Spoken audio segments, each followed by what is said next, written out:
9:30. Nakakasama po ng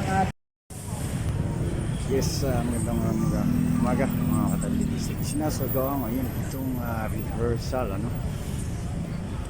sa may Rizal Park dito mismo sa tapat ng monumento ni Jose Rizal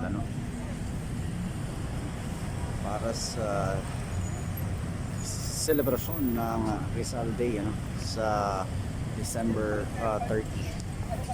At ngayon nga ay narito yung Philippine Navy na siyang naatasang umawak at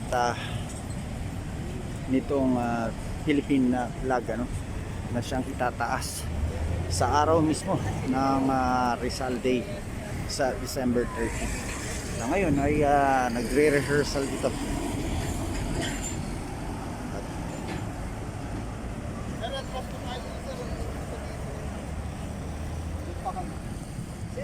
Atras pa doon, atras pa.